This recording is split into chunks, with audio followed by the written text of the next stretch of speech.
بسم اللہ الرحمن الرحیم۔ السلام علیکم۔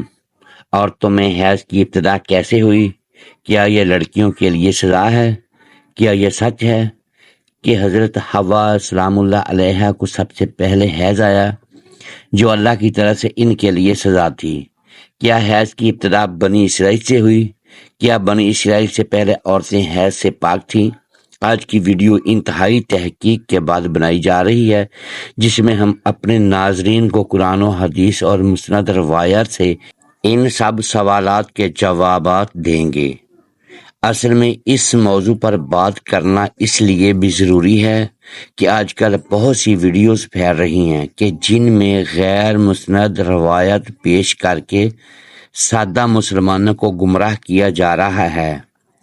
ایسے ہی ویڈیوز دیکھ کر ہم سب اپنی ماں حضرت حوا سلام اللہ علیہ پر برائی باندھ دیتے ہیں۔ آپ سے التماس ہے کہ اس ویڈیو کو پورا دیکھیے گا تاکہ دوبارہ کبھی کوئی بھی آپ کو اس موضوع پر گمراہ نہ کر سکے۔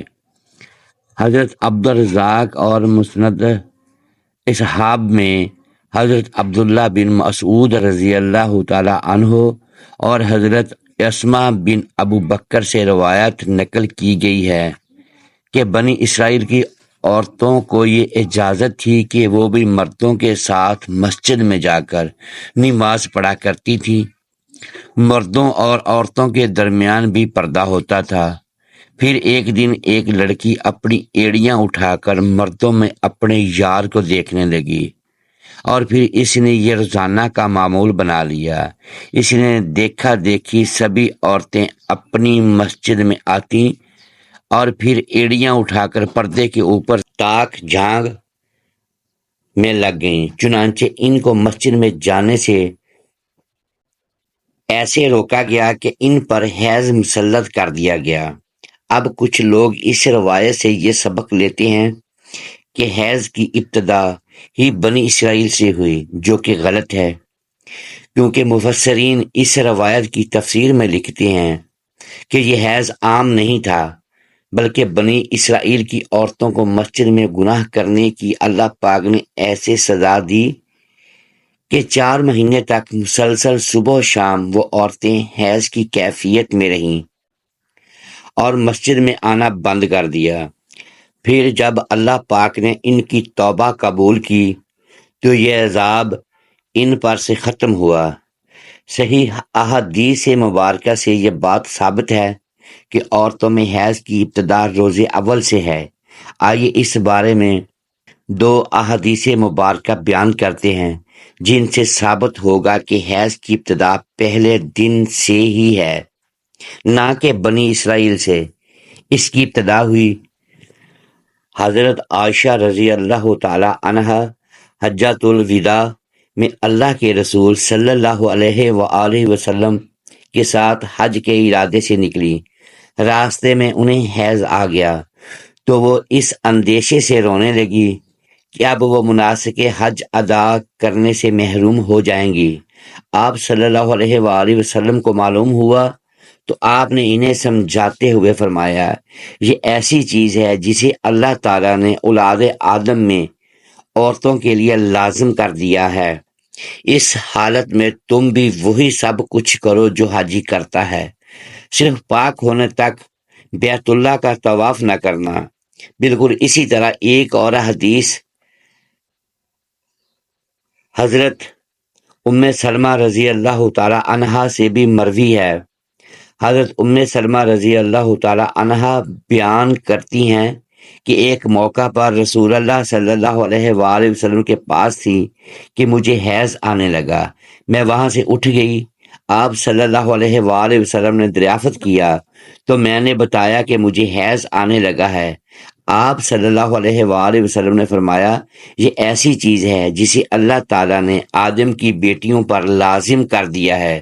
اس موضوع پر امام بخاری رحمۃ اللہ علیہ نے بخاری شریف میں ایک باب بھی قائم کیا ہے جس کا نام حیض کا آغاز کیسے ہوا ہے۔ امام بخاری لکھتے ہیں کہ حضور اکرم صلی اللہ علیہ وسلم نے فرمایا، یہ وہ چیز ہے کہ جسے اللہ نے آدم کی بیٹیوں پر لازم کیا ہے۔ امام بخاری مزید لکھتے ہیں کہ بعض لوگ کہتے ہیں کہ حیض کا آغاز بنی اسرائیل سے ہوا، جبکہ اس معاملے میں نبی کریم صلی اللہ علیہ وسلم کا ارشاد زیادہ معتبر ہے، چونکہ حضور صلی اللہ علیہ وآلہ وسلم نے فرمایا کہ اللہ نے حیض کو آدم کی بیٹیوں پر لازم کیا ہے، اسی لیے بنی اسرائیل سے پہلے بھی حضرت آدم کی اولاد میں حیض موجود تھا۔ علامہ ابن حجر عسقلانی فتح الباری میں بھی یہی ثابت کیا ہے کہ حیض ابتدائے تخلیق سے عورتوں کو آتا رہا ہے۔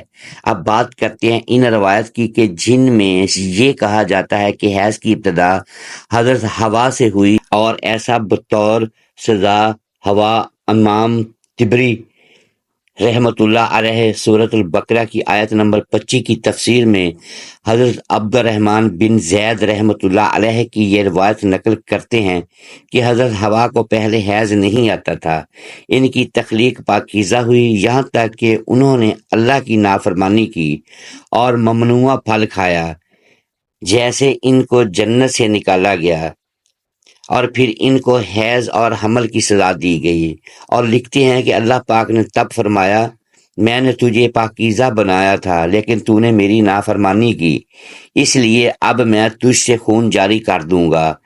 امام طبری کے علاوہ باقی تمام مفسرین نے ان روایت کو جھٹلایا ہے اور ان روایت کو غیر مسند اور ناقابل قبول کہا ہے۔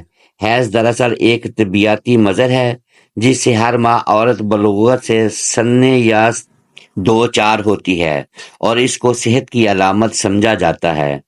اسی حیض کے خون سے ہی بچے کی پرورش کی جاتی ہے، یہ اللہ پاک کا نظام ہے۔ غیر حاملہ عورت کو اگر حیض نہ آئے تو اس کی بیماری کی علامت سمجھا جاتا ہے، یا عورت کے لیے کوئی سزا نہیں، اور نہ ہی یہ بات کسی روایت سے ثابت ہے کہ حیض عورت کو سزا ہے، بلکہ یہ ایک ذمہ داری ہے جو اللہ پاک نے انسانیت کی تخلیق کے لیے عورتوں پر ڈالی ہے۔ اسی لیے جو عورتیں اس ذمہ داری کو بخوبی نبھاتی ہیں وہ اجر و ثواب کی مستحق ہیں۔ جیسا کہ حضرت عائشہ رضی اللہ تعالی عنہا نے ایک دفعہ حضور پاک صلی اللہ علیہ وآلہ وسلم سے سوال کیا، اے اللہ کے نبی، مجھے تو لگتا ہے کہ عورتیں پیدا ہی مصیبت جھیلنے کے لیے ہوئی ہیں۔ حضرت عائشہ کا اشارہ حیض اور حمل کی تکالیف کی طرف تھا۔ حضور پاک صلی اللہ علیہ وآلہ وسلم یہ سن کر مسکرا دیے اور فرمایا، نہیں، بلکہ یہ ایسی چیز ہے کہ جس کے ذریعے سے بنی آدم کی عورتیں آزمائی گئیں۔ اس حدیث کی تشریح میں علامہ ابن حجر رحمۃ اللہ علیہ فتح الباری میں لکھتے ہیں کہ عورتوں کی تخلیق ہی اللہ پاک نے ایسے کی ہے کہ انہیں حیض آئے ان پر پہلے دن سے ہی یہ لازم قرار دیا گیا ہے۔ جو عورت اس پر صبر کرے گی تو وہ اجر کی مستحق ہوگی، اور جو اس کو مصیبت اور برائی سمجھے گی تو اللہ کی تخلیق میں عیب نکالنے جیسے گناہ کے مرتکب ہوگی۔ امید ہے کہ اب آپ جان چکے ہوں گے کہ یہ عورتوں کی سزا نہیں، اور نہ ہی اسے سزا کے طور پر حضرت حوا سلام اللہ علیہ پر مسلط کیا گیا، اور نہ ہی حیض بنی اسرائیل کی عورتوں سے شروع ہوا، بلکہ حیض و حمل تو اللہ پاک کی آزمائش ہیں عورتوں کے لیے، جن کا اللہ پاک بروز قیامت عورتوں کو اجر عطا فرمائے گا۔ اللہ پاک سے دعا ہے کہ تمام عورتوں کو صبر و استقامت کے ساتھ اس آزمائش پر پورا اترنے کی توفیق عطا فرمائے۔ ہم نیک اعمال کرتے رہیں اور برائیوں سے بچیں۔ اے اللہ پاک، اپنے پیارے حبیب صلی اللہ علیہ وآلہ وسلم اور ان کی آل پاک کے صدقے ہمارے گناہوں کو معاف فرما دے، اور بروز قیامت ہمیں ہمارے پیارے نبی حضرت محمد صلی اللہ علیہ وآلہ وسلم کی شفاعت نصیب فرمانا۔ ناظرین، اگر ویڈیو پسند آئی ہو تو لائک کیجیے اور اپنے اس چینل کو سبسکرائب کیجیے تاکہ ہر نئی آنے والی ویڈیو بر وقت آپ تک پہنچ سکے۔ شکریہ۔ اللہ حافظ۔